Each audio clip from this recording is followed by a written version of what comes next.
Good evening, ladies and gentlemen, and welcome back to Frequency 51, your channel to the unexplained, where we illuminate the shadows that others dare not explore. I'm your host, bringing you headlines they won't read to you at 6 p.m., the stories that slip through the cracks of conventional news. August has brought whispers from the halls of power and echoes from realms beyond. Congressmen speaking of interdimensional visitors, Marines breaking decades of silence about encounters in the desert, whistleblowers emerging from the shadows, some paying the ultimate price for their courage. Tonight we venture into territories where the political meets the paranormal, where classified briefings describe alien taxonomies, and where the boundary between this world and others grows ever thinner. From the corridors of Congress to the ruins of ancient prisons, the unknown speaks, if we have the courage to listen. Stay with us, dear viewers, as we peer into the void and ask, who is watching the Watchers, and what are they so desperate to hide? We begin tonight in the halls of Congress, where Representative Eric Burlison of Missouri continues to push the boundaries of official disclosure. In a live discussion that took place on X, formerly known as Twitter, Congressman Burlison revealed startling details about a new civilian whistleblower, one who claims to possess high-resolution footage of a close encounter with an unidentified craft. The whistleblower, represented by attorney Ivan Hanel, the same lawyer working with former Pentagon official Luis Elizondo, allegedly filmed a black triangular craft during an authorized operation. Burlison confirmed he has viewed classified evidence in a sensitive compartmented information facility, otherwise known as a SCIF, and is working to bring this witness before Congress.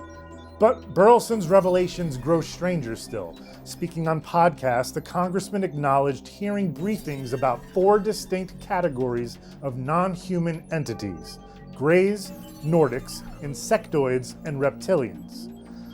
When physicist Dr. Eric Davis publicly referenced these same classifications, Burlison expressed surprise, not at their existence, but at their public acknowledgement.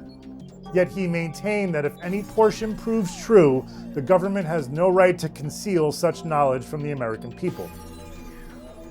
The question lingers: how far does official knowledge extend? And who decides what truths the public deserves to know? According to investigative journalist Ross Coulthart, a huge sea change is underway within the American executive branch. Speaking to Sky News Australia, Coulthart claimed that senior officials, including Vice President J.D. Vance, are now taking the UFO phenomenon seriously, marking a dramatic shift from decades of official denial. As evidence of this transformation, Coulthart pointed to Director of National Intelligence Tulsi Gabbard's recent podcast appearance. When questioned about UFOs, Gabbard carefully stated, "We're continuing to look for the truth and share that truth with the American people," while refusing to discuss extraterrestrial life directly. Her words carried weight precisely for what they didn't say, constrained by classification levels. Gabbard acknowledged she holds her own views but cannot share them publicly. This careful dance between revelation and restriction suggests knowledge exists. Knowledge deemed too sensitive for public consumption. The shift began, Coulthart argues, with the 2017 New York Times expose that shattered decades of official silence.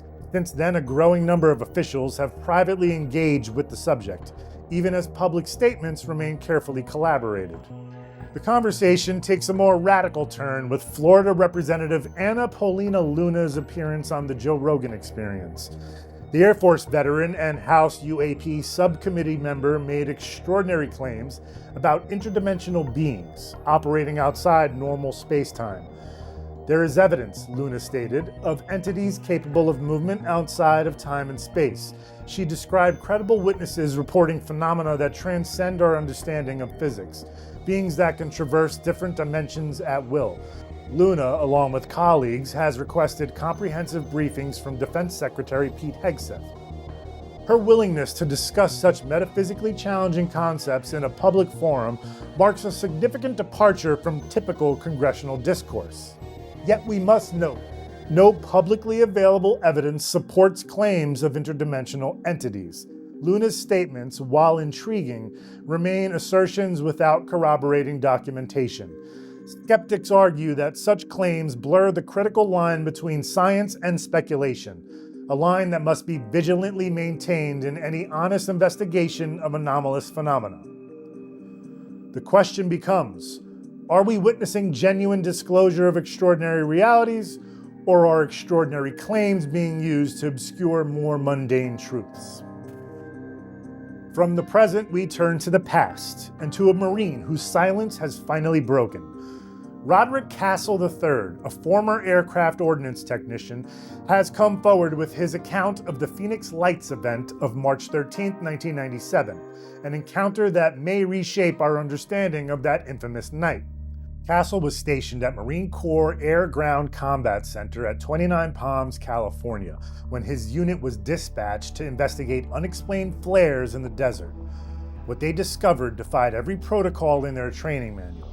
Cresting a hill, Castle and his team encountered a silent, equilateral, triangular craft roughly 300 feet across, hovering 150 to 200 feet above the desert floor. But the craft was not alone. Below it, approximately 30 heavily armed operatives in unmarked black uniforms had established a perimeter, supported by black tactical vehicles. Despite being active duty Marines on American soil, Castle and his team were disarmed and detained at gunpoint by 15 operatives advancing in a V formation. Their Humvee also experienced complete engine failure for 5 minutes following the encounter, a detail that aligns with electromagnetic interference reported in numerous UFO cases. The next day, Castle's unit received anthrax vaccine boosters. Unusual, because the Department of Defense's official anthrax program didn't begin until December 1997, 9 months later. Castle's account suggests the Phoenix Lights involved coordinated black operations spanning multiple states, with military and civilian contractors working in concert to manage an extraordinary situation. If true, it indicates a level of preparedness and response capability that contradicts official denials of UFO reality. After nearly 3 decades of silence, Castle was motivated to speak by the reduced stigma following David Grush's 2023 congressional testimony. He has met with Representative Burlison and plans to testify before Congress. Which brings us to perhaps the most disturbing developments in our investigation: allegations that UFO witnesses are being systematically silenced.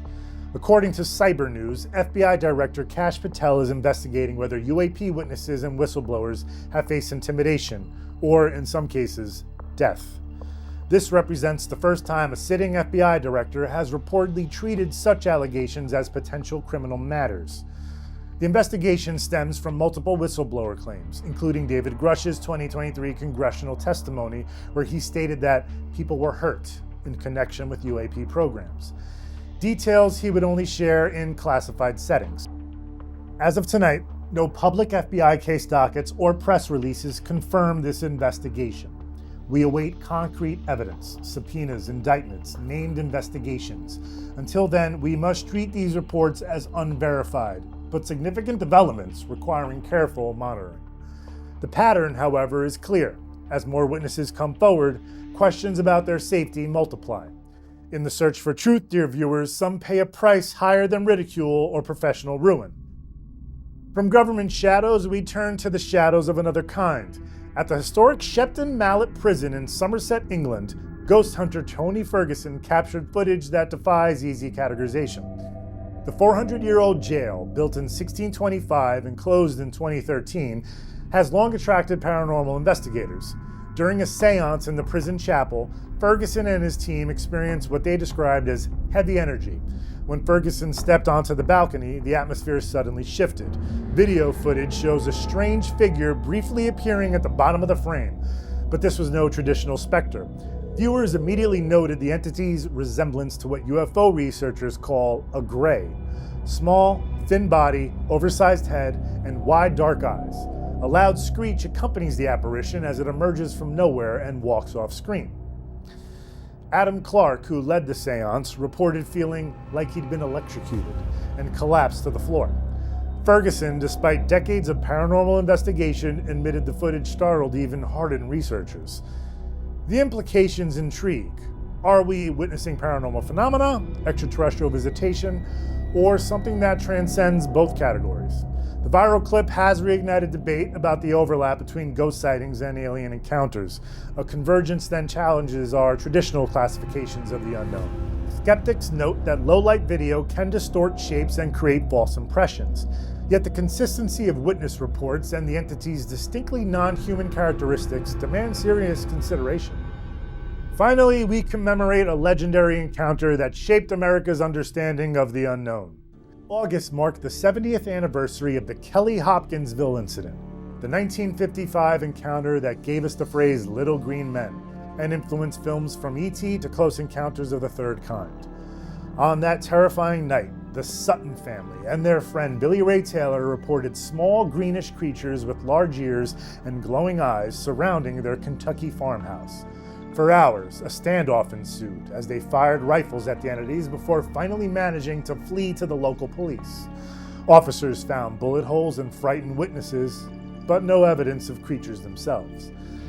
Project Blue Book consultant J. Allen Hynek didn't shrug off Hopkinsville. In the UFO experience, he wrote that, taken alone, the case seems clearly preposterous, even to offend common sense. But within the wider pattern and the multiple sober witnesses, it remained puzzling and worth attention. Blue Book paperwork later listed the incidents as a hoax, though other reporting indicates that Air Force never mounted a full field inquiry beyond checking with Fort Campbell on one night. 70 years later, explanations range from misidentified owls to meteor flares to alcohol-fueled hysteria. Yet the story persists, its cultural imprint undeniable, and one fact continues to impress even the skeptics. Across decades of interviews and recountings, the Sutton family's testimony remains strikingly consistent, the core details aligning from witness to witness, with virtually no drift or embellishment. Whether the Suttons encountered visitors from another world or were caught in a moment of collective misperception, their experience has entered American folklore. A reminder of how enduring the question remains, and how powerfully we're drawn to the possibility that we are not alone. Tonight's stories weave a tapestry of disclosure and concealment, revelation and mystery, from congressional briefings describing alien taxonomies to marine testimonies of desert encounters, from interdimensional theories to prison apparitions. We see a world where the impossible increasingly intersects with the official. The pattern emerges clearly. Those in positions of authority, congressmen, military personnel, intelligence officials, are acknowledging realities that challenge our fundamental assumptions about life, consciousness, and the nature of reality itself. Yet these acknowledgments come wrapped in classification levels, legal constraints, and careful language designed to reveal and conceal simultaneously. Most troubling are the allegations of witness intimidation and potential murder. If true, they suggest forces desperate to maintain secrecy at any cost. Forces that view truth-tellers as threats requiring elimination. The paranormal footage from Shepton Mallet and the anniversary of Hopkinsville remind us that strangeness extends beyond government programs and military encounters. Whether entities from other dimensions, other worlds, or other states of existence, they appear to interact with our reality in ways that transcend our categories and classifications. The question, dear viewers, is not whether the unknown exists. Tonight's evidence suggests it does, in forms more varied and complex than we imagined. The question is whether we have the courage to face these truths and the wisdom to navigate their implications. The veil grows thin, yet forces work to maintain its opacity. As always, we encourage you to examine the evidence, question the narratives, and draw your own conclusions. Share with us your experiences, your sightings, and your encounters with the unexplained on X at frequency51_TV or using hashtag frequency51. Subscribe here at Frequency 51 News and ring the notification bell. Join the growing community of viewers who refuse to accept easy answers to difficult questions. The truth emerges not from official statements alone, but from the collective courage to speak what we have witnessed. And with that said, I bid you to keep your eyes to the stars, your ears to the silence, and your heart open to the mysteries that await. For in the stillness of night, the universe speaks, if we dare to listen. Good evening. Until next time.